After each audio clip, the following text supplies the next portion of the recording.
Hello there, this is Nina, and we are gathered for the 18th episode of the Audible Weed Walk on a perfect day as per the weeds and the wild greens are concerned. Really, I couldn't have planned it any better. The day of the greens and the ghost. This is special. Today, we have about to complete, the waning crescent phase of the moon in its journey around the earth. Later tonight, we'll kick in the new moon or Amavasya in the month of Kartik. Now, Indian calendars differs somewhat from one region to the other. I find it quite interesting actually. So, the Kartik in Bengali calendar and the Kartika Masam in Tamil calendar do not match perfectly, but both have a celebration of light in that month. Kartigai Deepam, the festival of where the lamps are lit, is one of the oldest festivals celebrated by the Tamil people. The festival finds reference in the Sangam literature like Akana Noru and the poems of Avaiyar, where it is referred to as Peruvira. In other parts of India, the days around the moon in the month of Kartik, which is today, tomorrow, are celebrated with the festival such as Deepavali or Diwali and Kali Puja in Bengal, both of which are associated with lighting lamps, spreading the light, ending darkness.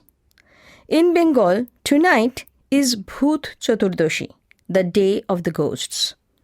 Seriously, but you must be thinking that what is this podcast really about? Wild greens or some kind of a calendar of rituals? Well, ethnobiologists and anthropologists will tell you, in the old world like in ours, our practices, food, our interactions with nature are all intermingled with the seasons and rituals. To talk about one, you cannot leave the other.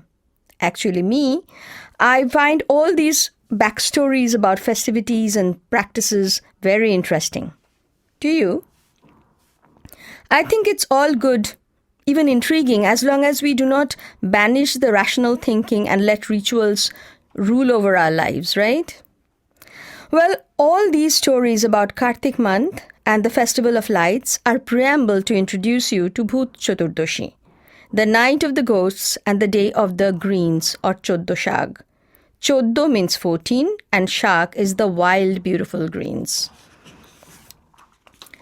To my knowledge, nowhere else there that I know of till now, a day is designated to celebrate and engage with the greens or Shag like this day in Bengal.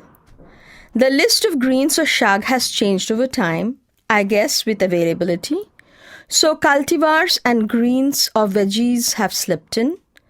There are about 100 greens, of which 14 are eaten.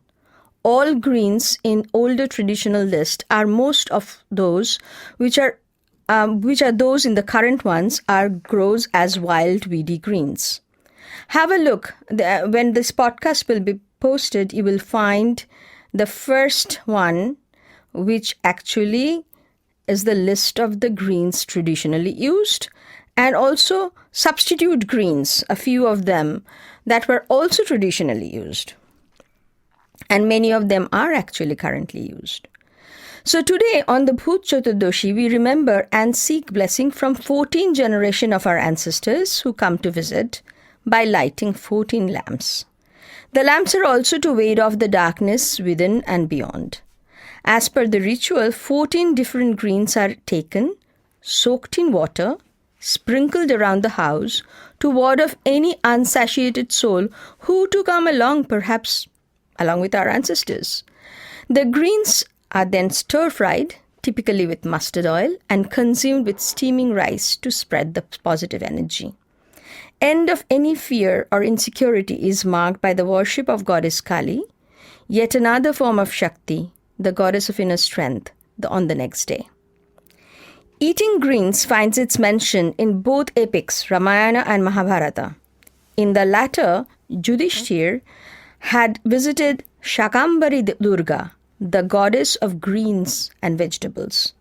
It is argued that Shaka Deepa was a place in eastern India where people primarily ate greens as part of their diet, and they were noted and referred to by their place because of this distinguished diet in their cuisine. Shakambhari Devi still exists elsewhere in India rather than its huge presence in Bengal. Incidentally, I would like to mention here, though not observed on the same day or month, Kerala has something very similar in tradition. According to the traditional calendar of Kerala, Kola Varsham, in the new moon or the month of Karkidam, it sounds very similar to Kartik, isn't it? The ancestors are remembered in Pitrukal. And Panchakarma, which is the traditional massages and treatments, are recommended to get rid of the doshas. And Karkidam Kanji, which includes some of the greens and contain juice of the Dashapushpam, which are the 10 medicinal flowers, and Pathila Thoran, where it is cooked with 10 seasonal greens, are part of the tradition. The greens can differ, again, as several of them are wild and common to the ones which are used in Bengal. Remember, in one of the podcasts, I had mentioned Charakas and Sushruta Samhita.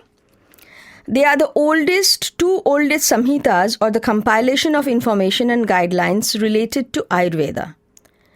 Well, according to the Charaka Samhita, a pre-2nd century CE, quite old, right?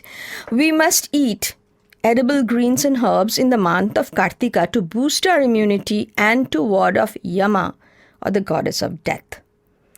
In Bengal, the greens are not eaten during the monsoon, perhaps due to difficulty in collecting them and the possibility of the greens themselves carrying contaminants during period of rain / waterlogging, and with tendency to catch cough and cold, perhaps not the best time. But at the end of the southwest monsoon, with Bhut Chaturdashi marking the beginning, the greens are recommended to fight diseases, boost immunity, and general well-being. As per the Charaka Samhita, in rainy season, our blood becomes numb and cold. With the advent of autumn, our body becomes suddenly warm by the sunlight and often suffers sudden bile upsurge. So, sages have alerted us to consume greens in this season to be safe. This is according to the Shipkali Bhattacharya, who is a noted Ayurveda and had written a whole series of books which many of us found as the only reference growing up. From this mention, it seems that perhaps such a practice was prevalent in the whole of India, but currently it remains in the eastern India and especially in Bengal, both West Bengal and Bangladesh. They address a wide range of ailments, seasonal cold, season-induced depression, allergic bronchitis, asthma, fever, gastrointestinal problems, skin rashes and infection. Some of the plants are also used against malaria, chronic fever, pains, and insect bites. When I look at the list of these 14 greens again, of course they change as, and there are few that are sourced from the trees, but most of them are uncultivated wild greens. So you will know, you will know them. I have, when the podcast is posted, you will find a meme with the list of these greens, as I said, podcast number 1. But just to mention a few, there is, senna, common senna, which you probably have seen growing here. Then there is Sesbania, which is called Sitagathi. And then, of course, there is Ponnangani, there is Guduchi, and there is the 4-leaved clover, Marselia quadrifolia, which is also in the book. So what property do they bring? They are antihistamine. They reduce and blocks histamines, thereby stopping allergies, antibacterial, antifungal, deworming, antiparasitic, hepatoprotective, which is it protects liver and immunity modulation, boosting immunity. And they are also psychopharmacological, influencing and impacting behavior, mood, helping us to relax, sleep, and can inhibit anxiety and stress. With all that goodness, how can you not gather up some greens and eat? Don't get so concerned about which greens. Gather up 14 growing around you. There are about 40 in the coloring book. Sure, you can find 14 between those and maybe some growing in your garden, such as pumpkin and bottle gourd greens. I read a blogger, Somdatta Sengupta, who is no relation to mine, living in Palo Alto, California, had put together her own set of 14 greens for the day and had included rosemary, dill, lettuce, cilantro, mint, whatever she could find growing around her in her garden for the set of 14. You can too. Check the picture that will accompany this podcast, and you will find 14 greens that with their benefits that I had gathered from the wild. And they are all in the book also. If you have the book, you're not confident, you can actually match up and collect them. Here, I'll leave you with a recipe. I borrowed this recipe from it's a traditional recipe from Barnali Datta, and I have adopted it a little. You can also see a picture of how the traditional recipe, how the food is actually presented. But for this one, you take a mix of 14 greens, wash well and chop. Heat 1 tablespoon of ghee or oil in a wok. 2 dried red green chili, optional of course. Nutella seed or kala jeera, 2 teaspoon. 1 onion chopped. This is definitely optional because this is for puja, so usually onion and garlic are both avoided. You can also go for onion and garlic greens instead. So when the onion becomes transluted, increase the heat, add the greens, stir well, add half a cup of water and cover and let it cook down. Add a pinch of sugar, salt to taste, and it is served with a garnish of bori. Bori are sun-dried lentil dumplings, but if you do not have them, serve with the toasted slivered almonds. They taste yum on hot rice. Stay well and happy Diwali, happy Kali Puja, and enjoy Bhut Chaturdashi. Take care.